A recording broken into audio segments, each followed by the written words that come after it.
Hello everyone. Okay, let's start with the question so you will get idea about it. So here is the one question, it's given.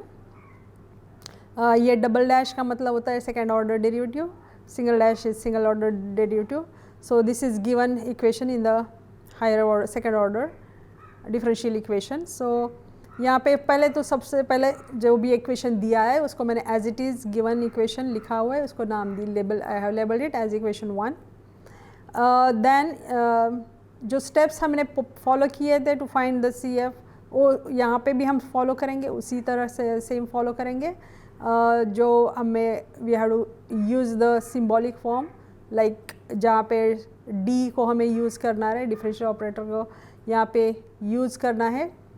जहाँ पे भी हमें double derivative दिखाई देता है वहाँ पे हमें डी स्क्वायर रख देंगे. And if it is depending on the order we will be keeping with the, if it is single order then we will just keeping it as a d. So same thing I have done it here, since the first term is y second order derivative, so I have kept it d square y minus 2, and 2 is a coefficient, so I kept it as it is. For y dash I have kept it as a dy plus y. इसके साथ differential कोई भी operator नहीं है, तो as it is it's been kept, and this is right hand side which is as it is.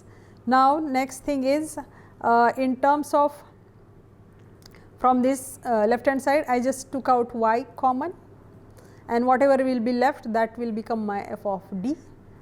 So पूरा function in terms of capital D I have received it, that I will call it as f of d. f of d निकालने के बाद steps आपको पता ही है, उसको हम auxiliary equation बनाएंगे. उससे ऑक्सिलरी इक्वेशन कैसे निकालेंगे, डी को हम रिप्लेस करेंगे एम के साथ, तो हमारा ऑक्सिलरेशन ये आ जाएगा m square minus 2m plus 1 is equal to 0.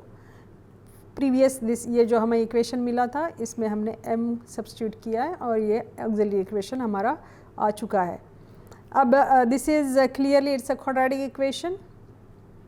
ये क्वाड्रेटिक इक्वेशन आ चुका है तो हमें उसको सिंप्लीफाई करना है by taking the roots. So this is complete square of m minus 2.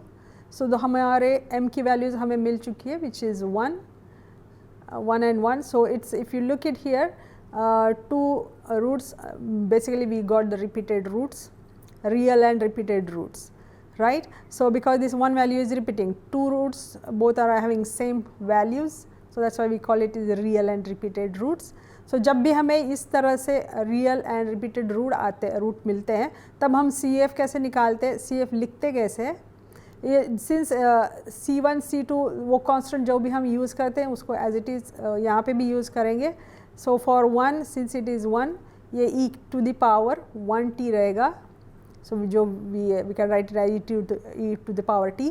And since it's a repeating, 1 is again the second root is also 1, so that's why we are writing here 1t for it, because it is getting repeated.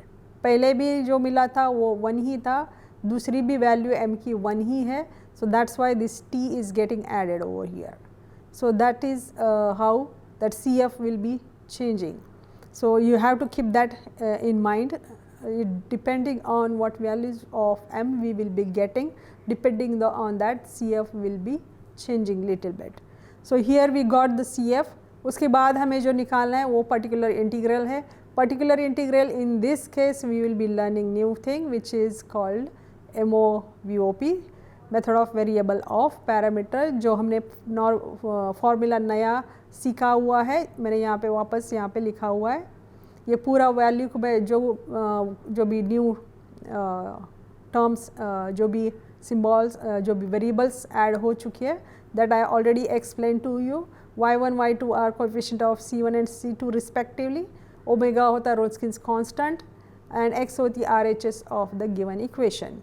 सो जो भी हमें मिली है that I have listed over here. c1's constant from the CF I have taken here e to the power t, and C2 का constant t into e to the power t, that is will become our this one, y2 will become this one, and RHS is from given equation, this is what it is. So now what we will do it, we will substitute all this value in the equation. So ये सारी value मैं अगर इसमें I will substitute, then this will become something like this. तो omega value भी हमें पता करनी है, that is one more important thing before we substitute. So omega की वैल्यू कैसे निकालेंगे? बाय फाइंडिंग y1 y2 तो हमें पता चल चुका है, उसको एक बार डिफ्रेंशिएट करते हैं तो हमें y1 dash and y2 dash मिल जाएंगे. सो यहाँ पे y1 की वैल्यू है c e to the power t. e to the power t को अगर डिफ्रेंशिएट करते हैं तो सेम आ जाएगा, e to the power t only we will get it. And y2 को अगर हम डिफ्रेंशिएट करते हैं तो हमें that we will get here t into e to the power t.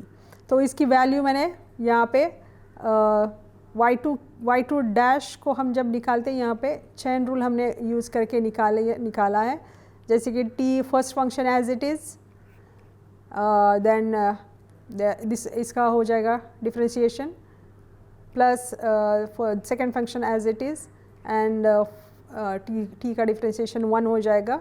Then e to the power t we can take it out common and this will become like 1 plus t. If you can take it out common, you can take it, otherwise you can keep it as it is.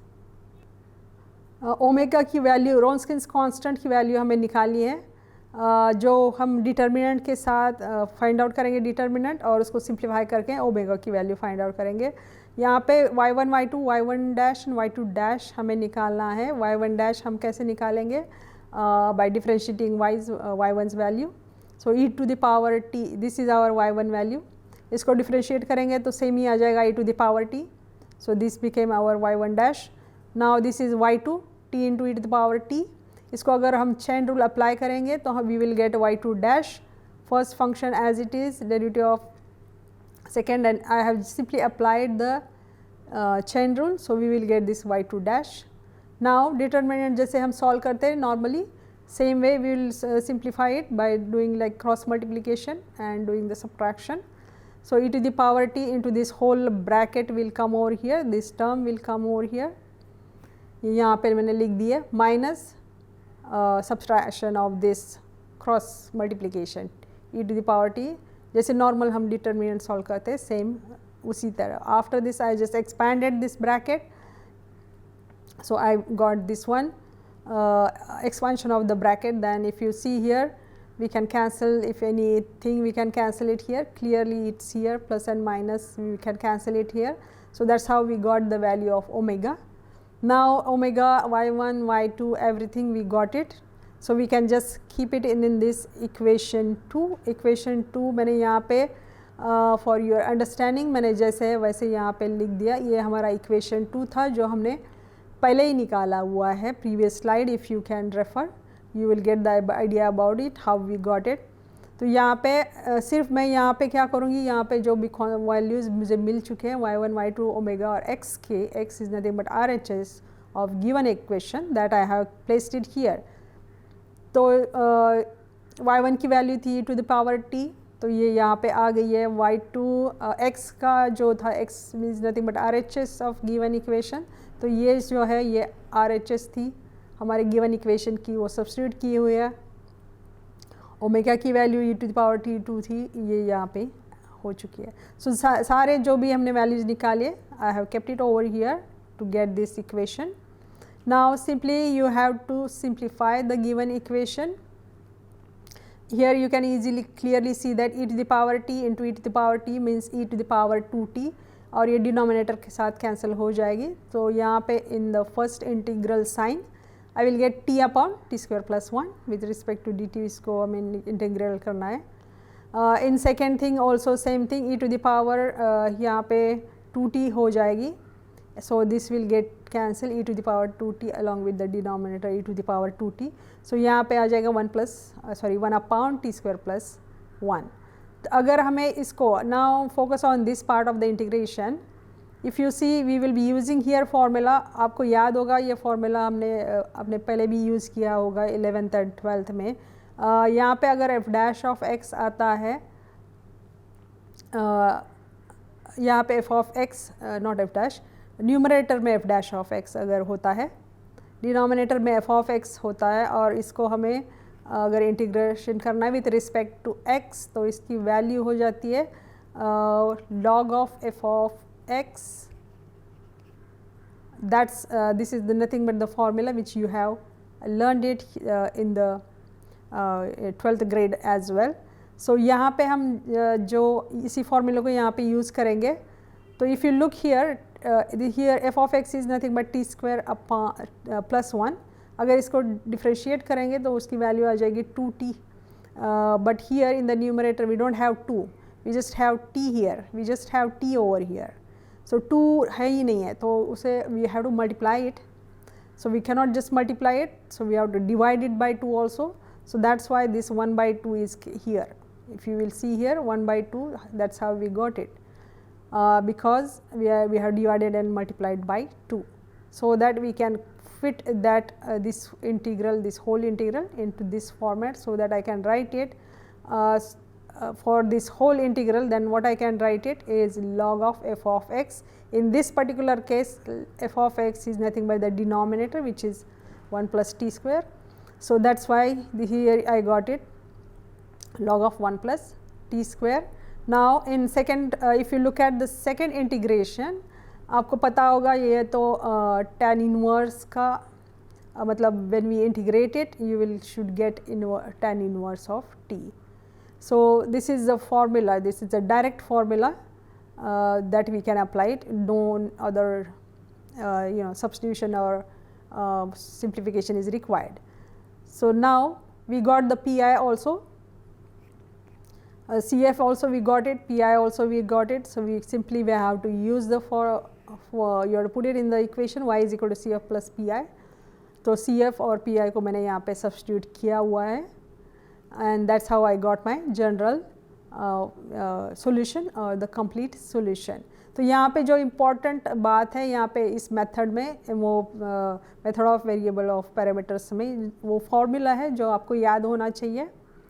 वो formula में जो भी constants हम मतलब newly added constants है, जैसे कि y1 है, y2 है, x है और w है, वो constant we have to find it. So how to find the determinant, that you have to practice it very well.